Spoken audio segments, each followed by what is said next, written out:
রাষ্ট্র অবকাঠামো মেরামতের ৩১ দফা দাবি বাস্তবায়নের লক্ষ্যে ও দ্রুততম সময়ের মধ্যে জাতীয় নির্বাচনের দাবিতে জনসভা করেছে বিএনপি।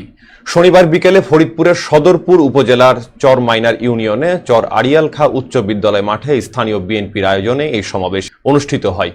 উপজেলা বিএনপির আহ্বায়ক কাজী বদরুজ্জামান বদুর সভাপতিত্বে ও সদস্য সচিব তরিকুল ইসলাম কবির মোল্লার সঞ্চালনায় প্রধান অতিথি হিসেবে উপস্থিত ছিলেন বাংলাদেশ জাতীয়তাবাদী কৃষক দলের সাধারণ সম্পাদক শহীদুল ইসলাম বাবুল। আমরা আমাদের নেতা তারেক রহমান বলেছেন যে ভয় দিয়ে না, মানুষের ভালোবাসা দিয়ে মানুষের ভোট অর্জন করতে হবে, মানুষের সমর্থন অর্জন করতে হবে।